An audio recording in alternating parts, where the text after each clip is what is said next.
तो वहीं सिरसा की डब्बालिया राज मंडी में किसानों और आढ़तियों के बीच जमकर बवाल हुआ। किसानों ने तोल में गड़बड़ी के यहां पर आरोप लगाए हैं। आढ़तियों के सामने गेहूं से भरे बैग का वजन करवाया गया तो आधा किलो गेहूं ज्यादा निकला।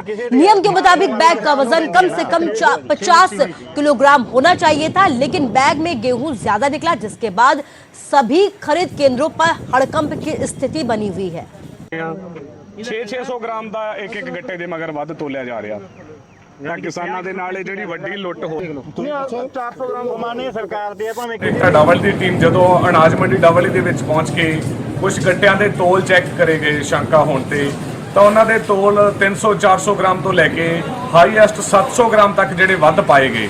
ਤਾਂ ਜਦੋਂ ਇਹ ਰੈਂਡਮਲੀ ਜਾ ਕੇ ਸਾਰੀ ਮੰਡੀ ਦੇ ਵਿੱਚ ਚੈੱਕ ਕੀਤਾ ਤਾਂ ਇੱਕ ਵੱਡਾ ਜਿਹੜਾ ਘਟਾਲਾ ਇਹ ਪ੍ਰਸ਼ਾਸਨ ਦੀ ਨਕਲ ਤੇ ਹੋ ਰਿਹਾ ਸੀਗਾ ਤੇ ਕੋਈ ਇਸ ਵੱਲ ਧਿਆਨ नहीं दे रहा ਸੀ। उनमें कुछ वेट ज़्यादा था। मेरे को जैसी खबर मिली मैंने मौके पर जाके सारे रुकवा दिया, तोल रुकवाया। उनको ये एसडीएम साहब भी आ लिए वहाँ पे, उन्होंने आदेश दिए भी ये कट्टे दोबारा रिफिल करवाए जाए। जिनमें फ़र्क है, जिनमें सही है वो सही है, जो फर्क आ रहा है उनके अंदर दोबारा तुलवाए जाए। और अब एक ऐसी खबर जो हैरान करने वाली है। कांगड़ा में पाकिस्तानी मोबाइल कंपनी के सिग्नल मिलने के बाद सुरक्षा एजेंसियां अलर्ट पर है। पुलिस ने जांच के लिए दूरसंचार विभाग को खत लिख दिया है और इसके पूरे मामले पर एक रिपोर्ट भी मांगी है कि आखिर इसके पीछे क्या वजह है, क्या यह किसी की साजिश है।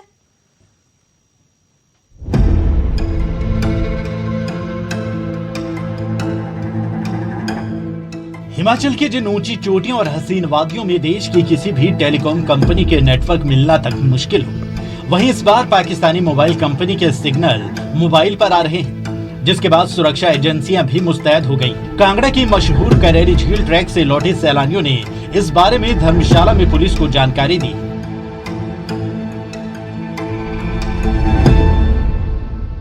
कि सैटरडे को वो करेरी ले गए थे, रात में वहाँ रहे। संडे को जब वो नीचे आ रहे थे तो उनके मोबाइल के ऊपर पाकिस्तान के मोबाइल का सिग्नल आया और कुछ मोबाइल के ऊपर जो आई इंडियन स्टैंडर्ड टाइम है वो पाकिस्तान स्टैंडर्ड टाइम में कन्वर्ट हो गया। इतनी ही इन्फॉर्मेशन है जो उन्होंने हमें दी है।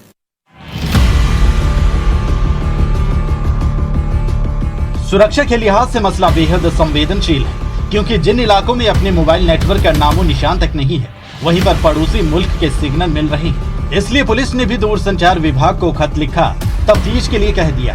हालांकि कुछ जानकार मानते हैं कि कभी कभी फ्रीक्वेंसी के उतार चढ़ाव की वजह से भी ऐसे सिग्नल मिल जाते हैं, लेकिन क्या करेरी ट्रैक पर मिले सिग्नल के पीछे भी इसी तरह की कोई तकनीकी वजह है या फिर कोई साजिश? इसके लिए जांच रिपोर्ट का इंतजार करना होगा। विचित्र शर्मा, न्यूज़ 18 धर्मशाला।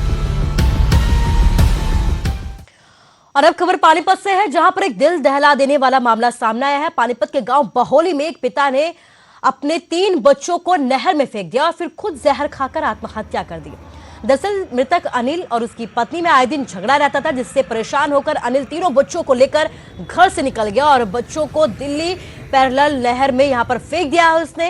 3 बच्चों में से 2 बच्चों के शव नहर से बरामद कर लिए गए हैं। तीसरे बच्चे की तलाश लगातार जारी है। पुलिस ने मृतक की पत्नी और साले के खिलाफ मामला दर्ज कर लिया है, लेकिन अभी तक किसी की गिरफ्तारी नहीं हो पाई है। घरेलू झगड़े के कारण हुआ था जी। तो आपसे भी बातचीत हुई थी उस दिन? क्या कुछ बातचीत हुई थी? उस दिन रात को बात हुई थी मेरी जी। उसने मुझसे कहा कि भाई मैंने जहर खा लिया मैंने। तो बच्चों की बात भी बताई थी उसने आपको कुछ? नहीं, मैंने उससे पूछा ना कि बच्चे कहाँ हैं, उसने कुछ नहीं बताया जी उसने। को अपना अनिल नाम का लड़का दिल्ली से 3 बच्चों को बिठा के अपनी गाड़ी में निकला था। अब 3 बच्चों को उसने ये लगा था नहर में फेंक कर गोहाना मोड़ फ्लाईओवर के नीचे अपनी इको गाड़ी में बैठा था। उसने कुछ पॉइजन वगैरह ले रखा था। वो यहाँ भेजा पुलिस ने तो उसकी मौत हो चुकी थी। उसका पोस्टमार्टम करा दिया था 15 तारीख को। 15 तारीख से लगातार हम नहर पे उनकी बच्चों की सर्च कर रहे थे। बात कोविड की करते हैं। कोविड-19 महामारी ने परस्पर निर्भरता की भावना को सुदृढ़ किया है, जिससे कि पूरा देश इस विपत्ति का एकजुट होकर मुकाबला कर सके। वैक्सीनेशन लगातार जारी है, लेकिन इसके साथ जरूरत है कि हम सभी अपना सर्वश्रेष्ठ योगदान दें, जिससे हम एक साथ इस वायरस को हराने की तरफ अपने कदमों को आगे बढ़ा सके। नेटवर्क 18 इस मुहिम में हर कदम पर आपके साथ होगा। जब तक सभी सुरक्षित नहीं होते, तब तक कोई भी सुरक्षित नहीं होगा। इसी सोच के आधार पर हमारे कैंपेन संजीवनी का लक्ष्य ये सुनिश्चित करना है कि वैक्सीन पाना सभी भारतीयों का अधिकार है।